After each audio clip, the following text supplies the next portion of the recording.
The clink of glasses froze mid-toast when my future son-in-law thanked me loudly for a Bali honeymoon I'd never offered. Merritt Colton, 58, semi-retired contractor wondering if the punch was spiked or just sour. My mother's wedding ring glinted untouched on the mantel. Ever had a promise made in your name that knocked the wind out of you? The clink of glasses froze mid-air. For a second, the hum of conversation and laughter seemed to vanish, replaced by a silence so thick I could almost hear the tick of the old clock on the dining room wall. My daughter Delaney, her cheeks flushed from excitement or maybe from the wine, beamed at everyone around the table. "Dad's promised us a honeymoon in Bali," she said, raising her glass higher as if the toast would make it official. The words hung there suspended like the condensation on my untouched glass of iced tea. For a moment I thought I'd misheard her, that maybe she'd said something else, and my tired mind had played tricks on me. But no, Boone's grin, as wide as the Carolina horizon, confirmed I'd heard right. Around us, the dining room, dressed in autumn's soft glow filtering through the cracked window, seemed to lean in closer. Jolene's cornbread scent mingled with the crisp October air, but the warmth it usually brought felt distant now. Jolene, ever the peacemaker, let out a too bright laugh and chimed in quickly. "Oh, that reminds me, don't forget the church bake sale next week, y'all." Her hand slid under the table. Found mine and squeezed. A silent alarm. I felt the tension in her grip, the slight tremor. My wife had always been better at reading the undercurrents, and this time was no different. I kept my smile, the one I'd perfected over decades of board meetings and uncomfortable family talks. "Well, that's certainly news to me," I said, aiming for a light tone. The room erupted into polite chuckles, but I saw Boone's brow crease, just a little confusion flickering in his eyes. Delaney, on the other hand, took a generous sip of her wine, her gaze suddenly fascinated by the flickering candle at the center of the table. I let the moment pass, raising my own glass, its sides slick with moisture. To the happy couple, I offered my voice steady, though inside my mind raced. The evening had started as so many of our family dinners did, a routine comfort. The long oak table, the one I'd refinished myself. The year Delaney was born groaned under the weight of dishes roasted chicken green beans with bacon. Jolene's famous cornbread. The mantel above the fireplace held familiar photos, including the black and white portrait of my mother on her wedding day.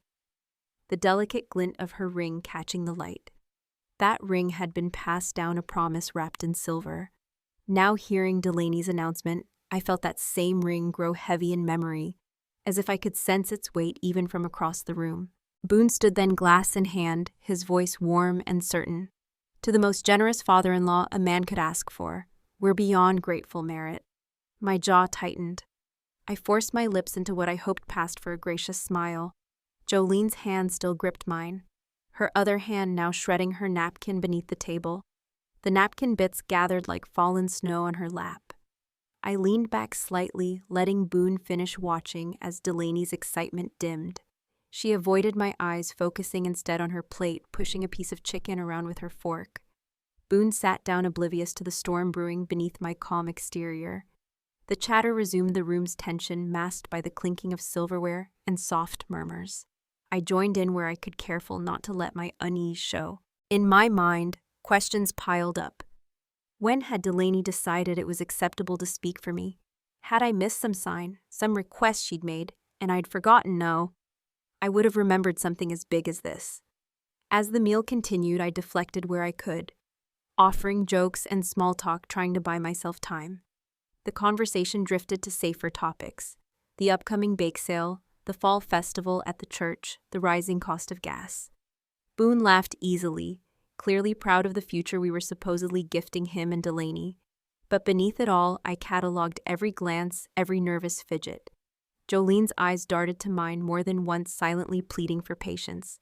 Delaney's smile grew more forced with each passing minute. When Boone raised his glass for a second toast, I knew I had to anchor the evening before it drifted completely off course. I cleared my throat, feeling the eyes of everyone at the table turn toward me. "That's news to me, but we'll chat later," I said, lifting my glass just enough for the gesture to seem sincere. The polite laughter that followed felt hollow, like applause at a play's final act when the ending disappoints.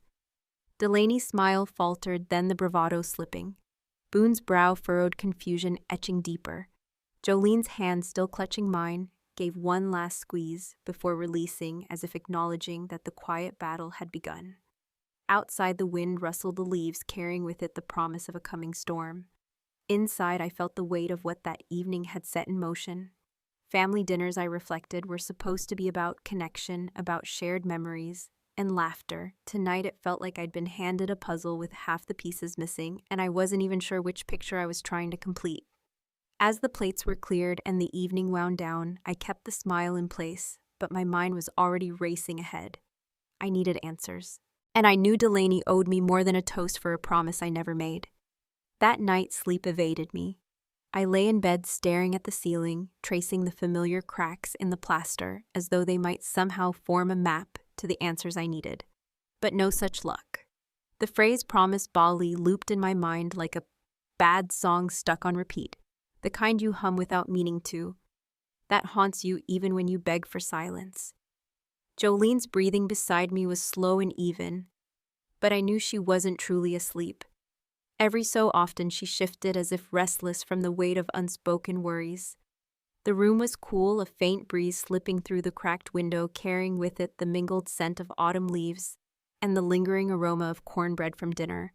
The house felt too still, too aware of the tension that had settled within its walls. I couldn't take it anymore. I eased out of bed, careful not to wake Jolene, though her soft sigh told me she noticed. "Don't stew all night, Merritt," she murmured without opening her eyes. "You'll make yourself sick." "I just need to clear my head," I whispered, already pulling on my robe. Downstairs, my study greeted me like an old friend. The worn rug muffled my steps as I crossed the room. The desk lamp hummed to life, casting a warm pool of light on the scuffed oak surface. Dust motes danced lazily in the glow, and for a moment I let my gaze wander over the familiar titles on the shelves: finance manuals, industry reports, a few dog-eared novels I'd never gotten around to finishing. I settled into the creaky chair, the weight of the day pressing down harder now that I was alone with it. My fingers hesitated over the keyboard before I logged into my email, half hoping this was all some misunderstanding that would vanish in the harsh light of dawn. The inbox glared back at me, a cluttered mess I'd neglected for too long. And then I saw a flagged email buried deeper than I liked to admit. "Just in case, Dad." From Delaney, sent weeks ago. My stomach sank. I clicked it open, heart pounding. There it was, a forwarded booking confirmation for a Bali honeymoon package, the kind with glossy photos of white sand beaches and couples lounging under palm trees. The message was CC'd to a travel agent, and worse, it named Colton Sr. as the financial guarantor. My hands trembled as I reached for the printer. The machine whirred to life, and I watched as the ink bled slightly on the paper, smudging under my damp fingertips when I pulled the page free. The confirmation details stared up at me, mocking in their certainty. I hadn't promised this, hadn't even been asked. I leaned back, rubbing my face, trying to slow the racing of my thoughts. The steady hum of the desk lamp felt suddenly too loud, the air in the study too thin. I needed a voice of reason. I needed Luther. The phone felt heavy in my hand, as I scrolled to his number. It was late, too late for courtesy, but I called anyway, praying he'd forgive the hour. After 2 rings, his familiar gravelly voice answered. "Merritt, everything all right?" "Sorry to bother you, Luther. I need your ear. Something's come up." There was a pause, the rustle of fabric, as I imagined him sitting up, swinging his legs over the side of the bed. "Go ahead," I explained, voice low, the words tumbling out faster than I meant. About the toast, the email, the guarantee I never gave. Luther listened in the way only he could. No interruptions, just the occasional grunt of understanding. When I finished, there was silence. And then, "You remember that PTA fundraiser, 7 years back? When Delaney promised your matching donation before you'd even heard of it?" The memory stung. I could still picture the flyer with my name bolded, the awkward phone calls to other parents when I had to explain. "This ain't the first time," Merritt Luther said gently, "but tread careful. You're not just protecting your wallet, you're protecting your peace. And hers, whether she knows it or not." I let out a slow breath, my eyes drifting to the printed email on the desk, the ink smudged at the edges. "I don't want this to become a wedge, Luther, but I can't ignore it." "You won't," he assured. "Sleep on it if you can." We'll talk in person. I thanked him, hung up, and sat there a while longer. The weight of the paper in my hand grounding me as much as it burdened me. Outside, the first hints of dawn painted the horizon pale gray, promising a new day but offering no easy answers. Finally, I rose, turning off the lamp, the study returning to its quiet gloom. I tucked the email printout into my folder, knowing this was only the beginning. I'd have to face Delaney soon, but first I'd face Luther in the clear light of day. The greasy scent of bacon and burnt coffee hit me the second I stepped through the glass door. It clung to the cracked vinyl seats, the scuffed tile floor, the air itself. It was the kind of smell you could never quite wash out of your clothes. I slid into the booth across from Luther, the seat squeaking in protest beneath my weight. He looked up from his chipped mug, steam curling from the black coffee inside. His eyes were tired, but steady, as they always were. He gave the mug a tap with a thick finger, watching me over the rim. "Delaney's always been headstrong," he said, voice low, just like her dad. I managed a wry smile. "That's supposed to make me feel better, Ope." The jukebox in the corner played some old country tune. No one seemed to remember the twang of a steel guitar weaving between the clink of plates and the hiss of the griddle. A waitress in a faded uniform refilled Luther's mug, offered me one, but I waved her off. My stomach wasn't up for it. I pulled the folded email printouts from my coat pocket, smoothing them on the Formica tabletop. The paper was creased and smudged, the ink faint in places where my hands had lingered too long, damp with worry. Luther leaned forward, squinting at the pages. "So she sent this to the agent, CC'd you, and didn't think you'd notice?" I shook my head, watching the morning light catch on the salt shaker between us. I don't know what she was thinking. Maybe that I'd just go along. Maybe that I wouldn't have the heart to say no. Luther grunted. He picked up his coffee, the mug's yellowing tape where it had cracked standing out like a scar. "You know how folks around here see a promised merit? It's a man's word. Might as well be carved in stone.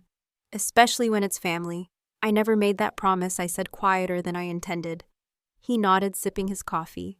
"Doesn't matter. She said you did. That's what they'll remember." I rubbed at my temples, trying to ease the tightness that had settled there since last night. I don't want to embarrass her. I don't want to start something we can't take back. Luther set his mug down, leaned his elbows on the table. "Merit, you're already in it. You think this'll stop at a honeymoon? Your reputation's hard won. Don't let this stain it permanent." I stared out the window, watching a semi rumble past on the interstate, its reflections slicing across the glass. The world outside felt cold and different. He reached across the table, resting a heavy hand on mine. His grip was firm, grounding. "You have to act, son. You wait too long, and this becomes who you are in folks' eyes." I met his gaze, saw the truth in it. Saw the weight of years of hard lessons learned the hard way. I folded the email printouts again, tucking them back into my pocket, feeling the creases deepen beneath my fingers.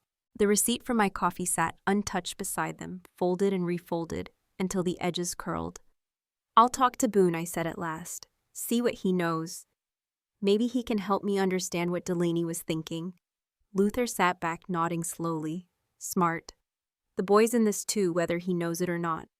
The waitress passed by again, wiping down a nearby table. The smell of grease and old fryer oil filled the air anew. The diner buzzed with low conversation, the clatter of cutlery, the scrape of chairs. But at our booth, a quiet resolve settled between us.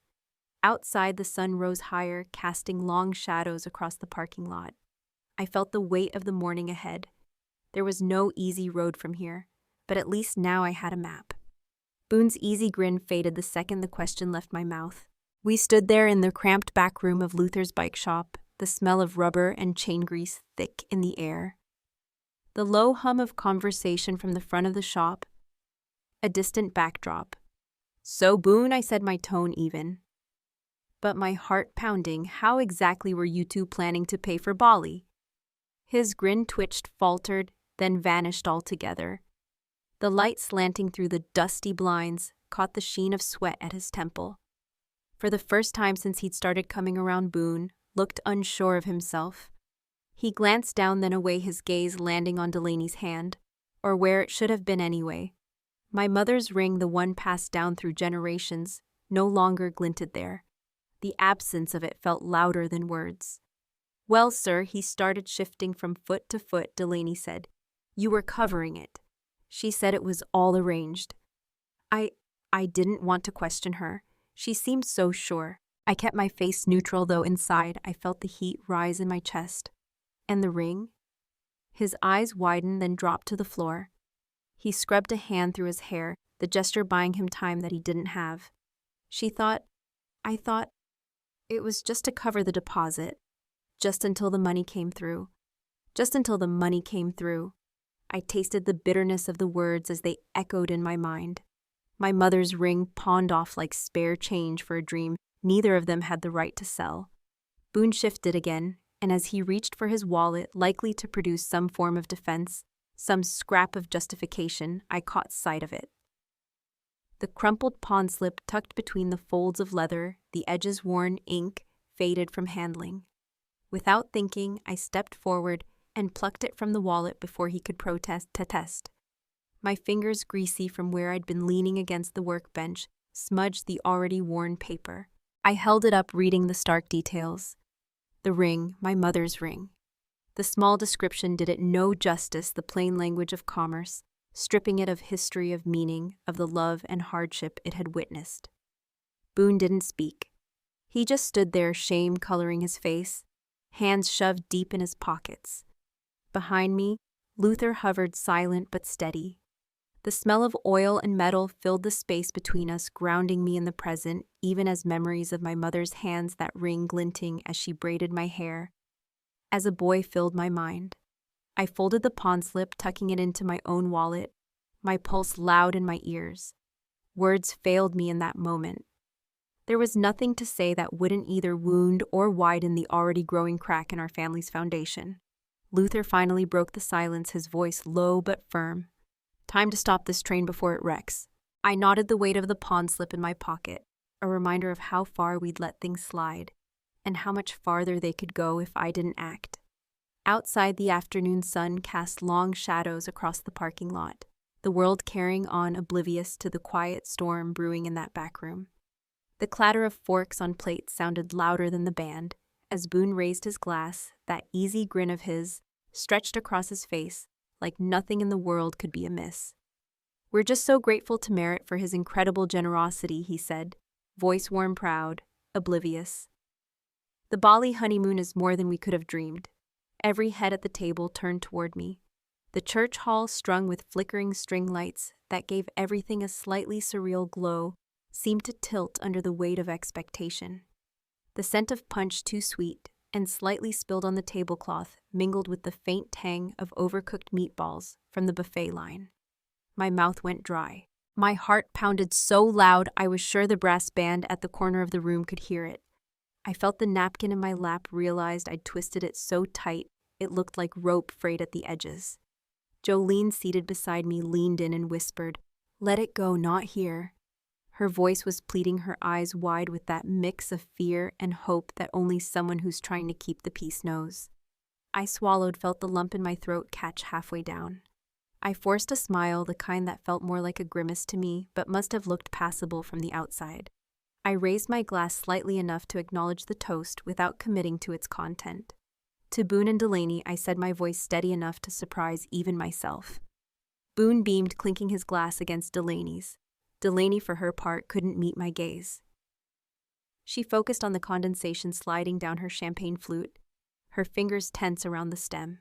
The guests clapped politely, the moment passing like a wave that crashes and recedes, leaving behind wreckage only the close can see. Jolene's hand found mine under the table, squeezing tight. I could feel her silent plea, "Don't make a scene."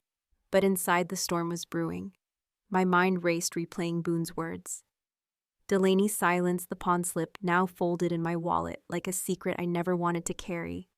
When the first opportunity came, as plates were being cleared and the band took a break, I stood and motioned subtly for Delaney to follow. She hesitated, cheeks flushed, but rose without a word. We stepped aside near the coat rack, where the flicker of the string lights couldn't quite reach, and the air smelled faintly of old wood and mothballs. "Delaney," I began, voice low but firm. Her eyes filled with tears before I even finished the question.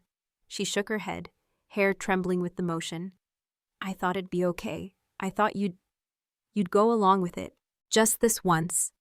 I stared at her, trying to reconcile this young woman before me with the little girl who used to tug at my pant leg, asking for another bedtime story.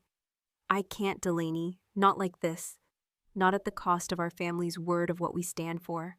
A sob escaped her lips. She turned away, but I caught her wrist gently. No more promises on my behalf. No more pretending. Before she could reply, I stepped back toward the main room. The guests were settling back at their tables, the band tuning up again. I lifted my glass, feeling the weight of 100 eyes. I want to say how proud I am of Boone and Delaney, I began, voice carrying just enough to reach the edges of the hall. But I also want to clear up a small misunderstanding. There's been talk tonight of a honeymoon gift of promises made. Let me say no such promise was made. Not yet. Not until everything is set right. The room froze. The clink of glasses halted midair. Conversations died mid-sentence. Jolene's face paled, but she didn't interrupt. Boone looked stunned glass halfway to his lips.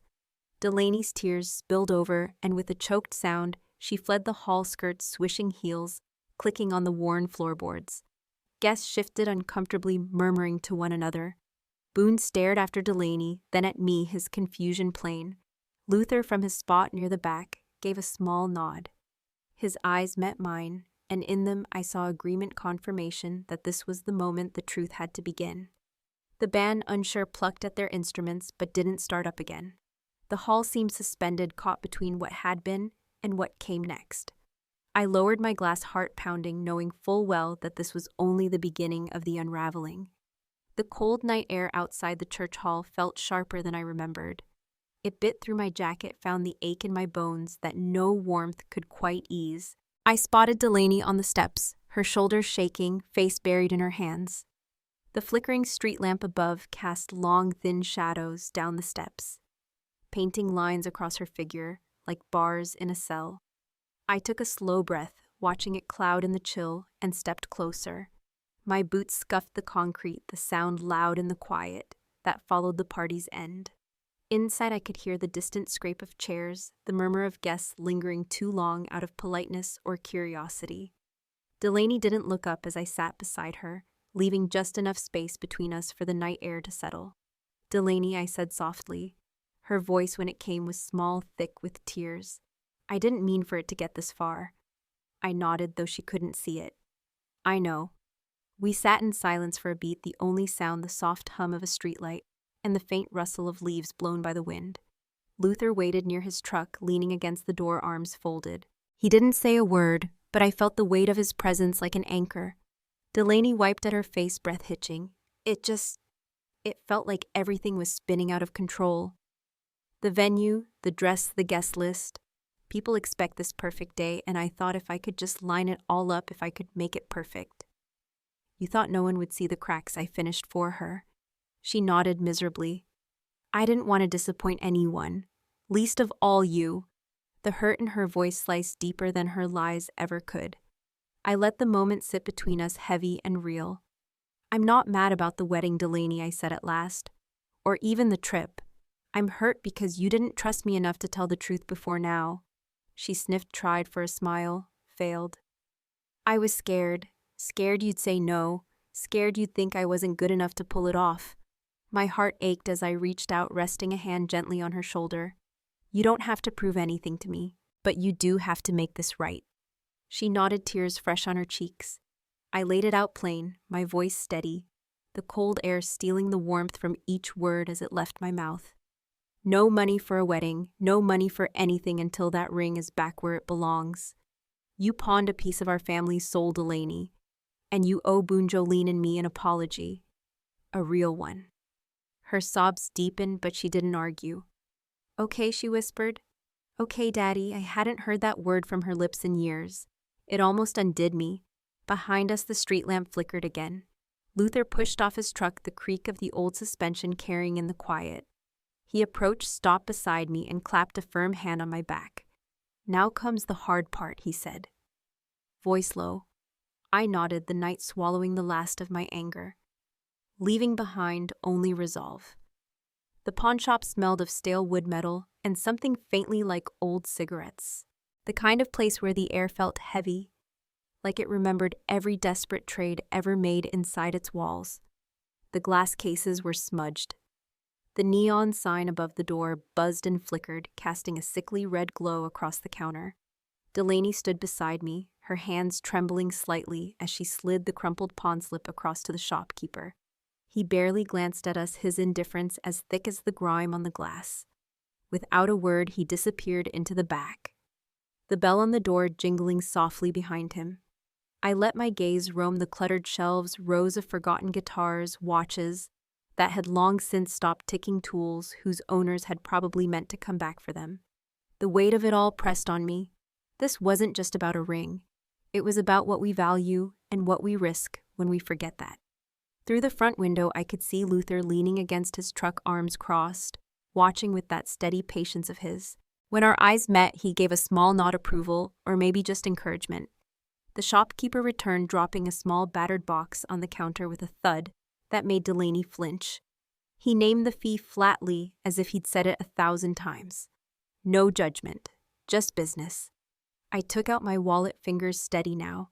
I counted out the bills, laying them down one by one, the quiet slap of paper on wood, the only sound between us. Delaney reached for the box, opening it slowly, as if afraid the ring might somehow have changed in the weeks it had been gone. But there it was, my mother's ring, the silver band catching a stray beam of morning light that filtered through the dusty window. The small stone unassuming, but to us priceless. A tear slid down Delaney's cheek as she lifted it out, cradling it in her palm. Like something fragile, sacred. "I'm so sorry, Daddy," she whispered. I placed a hand on her shoulder, gentle but firm. "It's not about the ring anymore, sweetheart. It's about what we do next." Outside, Luther straightened as we stepped into the pale winter sun. The cold air bit at my skin, but the warmth of the sunlight felt like a promise. Delaney slid the ring back onto her finger, turning it so the stone caught the light again. "I'll cherish it this time, I swear." Luther joined us, clapping me on the back. "You done good, Merritt. But maybe it's time to build something out of all this. Make sure the lesson sticks." I nodded, the idea already forming in my mind. "We will, the Colton Integrity Fund, for families who need a hand without the lies." The pawnshop bell jingled behind us as the door swung shut. We walked on, leaving its shadows behind, stepping into whatever came next together. Our small kitchen table felt grander than any hall that had come before it. The polished wood, scarred with years of family meals, homework, and late-night conversations, gleamed softly in the glow of the candles Jolene had set out. Their light danced in the evening breeze that floated through the open windows. Outside, spring had finally shaken the last of winter's grip. The air carried the scent of fresh-cut grass and the first blooms from the dogwood tree in the yard. It smelled like hope. Jolene's pecan pie sat cooling on the counter, steam curling upward in delicate ribbons. The familiar sweet scent filled the room and wrapped around us like an old quilt. I could hear the soft creak of the porch swing as it rocked gently in the breeze, and somewhere down the block, the hum of a neighbor's mower finishing up before dark. We passed the ring between us, hands slow and careful. My mother's ring, its silver band no longer dulled by tarnish, but not so polished that its story was erased, caught the candlelight as it moved from hand to hand. The tiny scratches remained like faint laugh lines on a face well-loved. That ring had seen things, and somehow, after all it had been through, it seemed to shine truer than it ever had. Luther lifted his glass, that steady gaze of his sweeping the table. "This is just the first chapter, not the last," he said, his voice low but sure. The room fell quiet at his words. Even Boone, who usually fidgeted when things got serious, sat still, his eyes fixed on the ring. Delaney's fingers trembled slightly as she took it last. She turned it over in her palm, as if memorizing its weight, its feel. The stone, small and unassuming, caught the glow of the candles and the last pink streaks of daylight spilling through the window. I saw tears fill her eyes, but this time they weren't from shame. "I'll never take it for granted again," she whispered. Jolene rose, bringing over the small keepsake box she dug out from the back of the linen closet. The soft blue velvet was worn at the corners, but it had always been saved for something special. Delaney placed the ring inside, cradling it there for a moment before closing the lid with a quiet finality. We set it on the mantel next to the black and white photo of my parents on their wedding day. The ring had come home. Boone cleared his throat, and when he spoke, his voice lacked the easy confidence I'd come to expect. Instead, it held something better: humility. I want to help with the fund, the Colton Integrity Fund. Let me be part of it. It's the least I can do to make things right. Jolene reached over, laid her hand over his. That means more than you know, Boone. I nodded, heart swelling with something that felt a lot like peace. We'll need good folks. Folks who understand how easy it is to lose your footing and how hard it can be to stand back up. And so the Colton Integrity Fund wasn't just an idea anymore. The paperwork was filed. The first small scholarship already awarded a kid from the edge of town, first in his family, to go to college. His thank you note sat folded in my shirt pocket, the creases soft from where I'd smoothed it out and read it more times than I cared to admit. Delaney stood wiping at her cheeks, her voice steady now. Thank you, she said, looking at each of us in turn, for giving me a second chance, for believing in me even when I didn't earn it. Jolene cut the pie, the knife sliding through with a soft sound. The warmth of it rose with the steam filling the room, making it feel like home in a way that no grand venue ever could. As we ate, the conversation flowed easy, not forced, not filled with the careful pauses that had crept in over the past year. Luther shared a story about the time he'd pawned his own daddy's pocket watch to cover a debt in his youth and the beating he'd earned for it. We laughed, and the sound felt good, like loosening a belt after a long day.